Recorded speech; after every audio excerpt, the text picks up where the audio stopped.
Hello everyone, Charles Watts here, the Arsenal correspondent at Goal, joining you on Friday, one day away, hopefully, of Arsenal taking on Leeds in the Premier League. I say hopefully because Premier League games dropping like flies at the moment. 5 off so far this weekend, touch wood.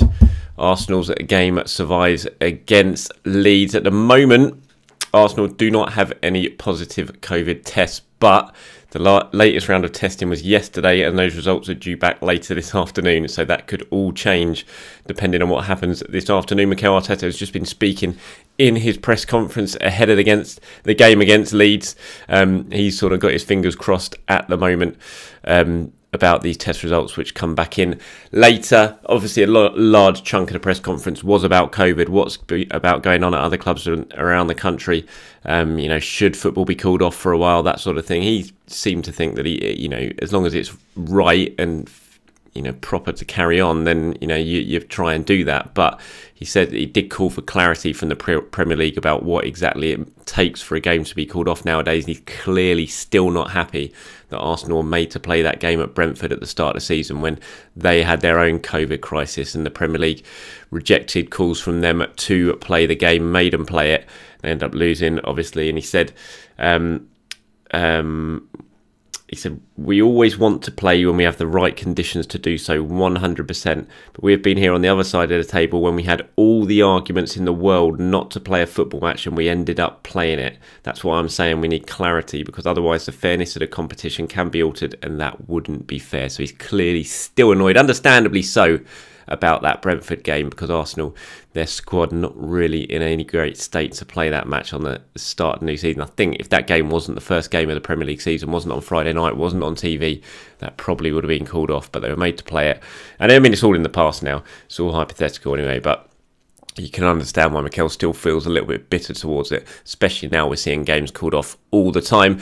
So like I said, COVID tests permitting, Arsenal's squad is in quite good shape at the moment. Mikel's saying there's a few knocks from the midweek game. They'll train today and see what happens. But providing, the test results that come in later don't suddenly rule 3 or 4 players out because they test positive, then Arsenal should go to Leeds in pretty good shape. And Leeds are not in good shape. They don't have any COVID issues at the moment. Again, that can all change, but they have lots and lots of injury issues. Leeds could be without several of their players for the game at Ellen Road on Saturday. Like I said, I'm not going to be there. Unfortunately, today's my last day of work. I'm off after this until the end of the year. My next game is going to be on New Year's Day against Manchester City. What a lovely time what a lovely way to bring in 2022 that will be. That's if football's even going ahead by then, because there's the way things are moving here at the moment. You have no idea how things are going to pan out. Hopefully it is, but yeah, this will be maybe my last video in for a while. So if it is, have a great Christmas, everyone. If it's not, if I do manage to squeeze one more in over the weekend, I'm going to try and do one on Sunday after the Leeds game. But if I don't manage to do that, then have a very good Christmas, everyone, and I'll see you very, very soon. So plenty of decent things to come from the press conference with Mikel Arteta that I thought I'd go over in this video. He's given updates on Aubameyang, talked about Jack Wilshere. I asked him about Nicolas Pepe. Plenty of things to talk about. So we'll start with Aubameyang. He is not available for selection against Leeds still.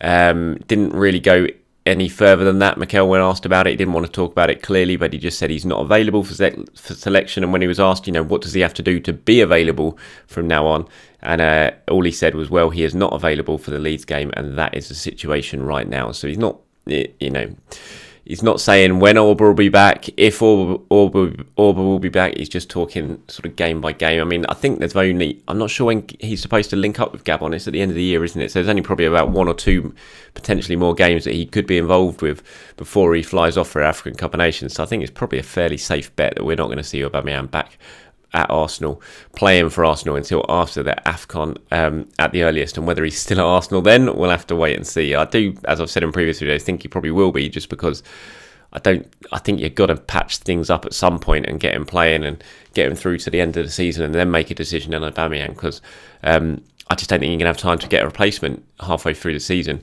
So I think you've got to patch things up eventually with Aubameyang between the two. But for now, no Aubameyang against Leeds. So I think that pretty much nailed on that Alex Lacazette will be started once again. And he was very, very good, as we all saw in that win against West Ham in midweek. And I predict he will certainly be playing again at Ellen Road. I will end this video by doing my predicted 11 for that game at Ellen Road as well. So keep your eyes out for that one.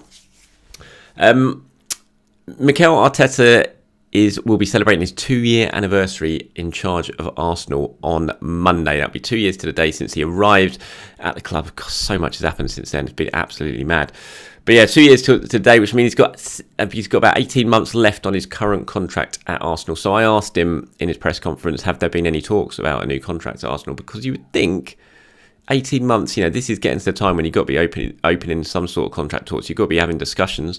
But his response was, no, we haven't discussed anything like that. I think we have many other priorities at the moment and that are far more important than that one. I then asked him, will that be at the end of the season then? And he said, I don't know, really. I'm not thinking about that. I'm just trying to get the best out of the team, trying to cope with all the situations we are facing at the moment. Things will happen naturally.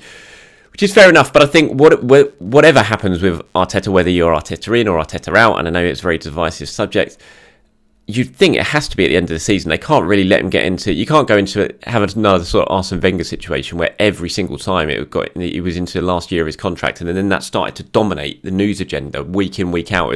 It was how, if you signed a new contract, you stay in, you go in, what's happening?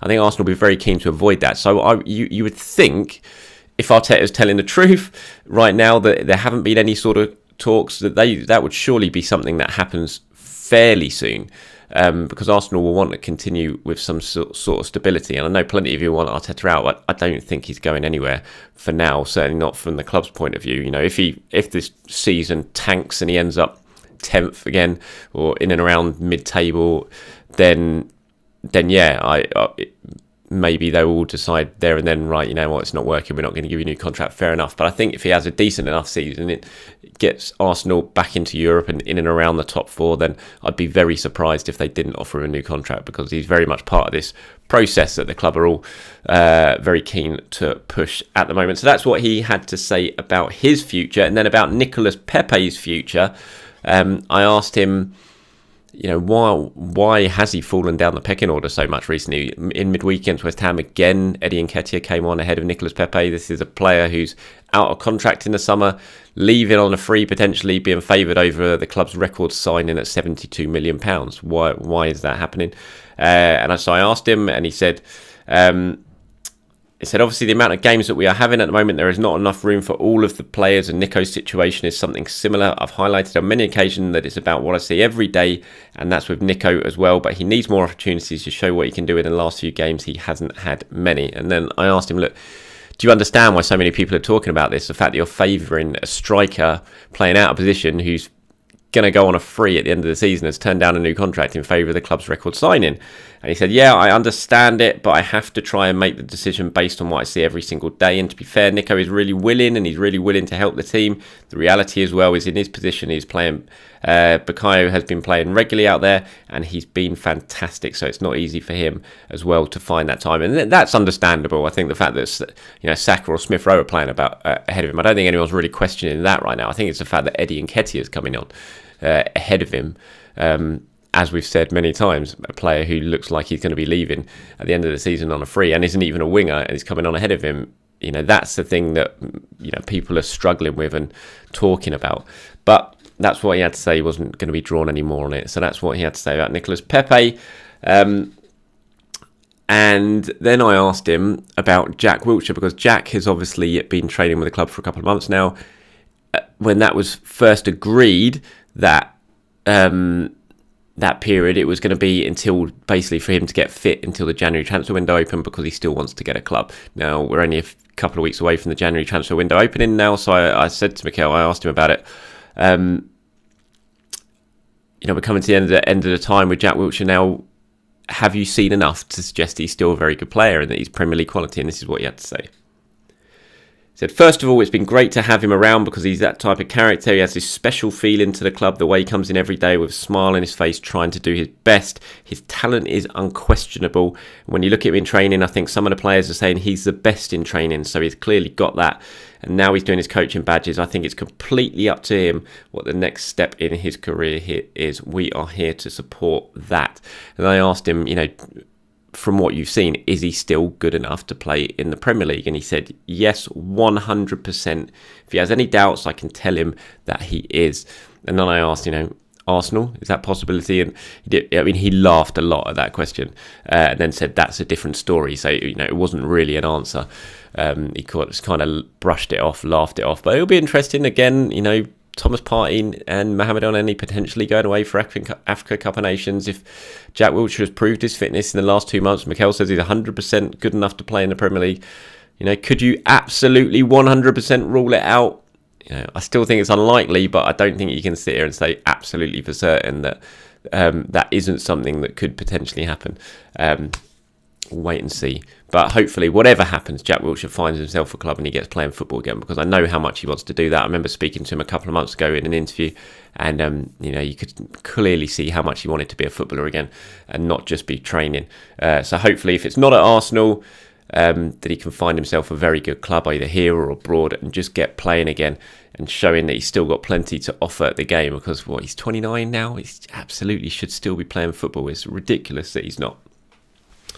So yeah, there's some of the quite interesting points from today's presser. I will now talk about my predicted 11 for that game against Leeds. Like I said, Leeds missing an awful lot of players, or could be missing an awful lot of players. If the game still goes ahead, fingers crossed, still got 24 hours to go, and in this mad world at the moment, anything can happen in 24 hours.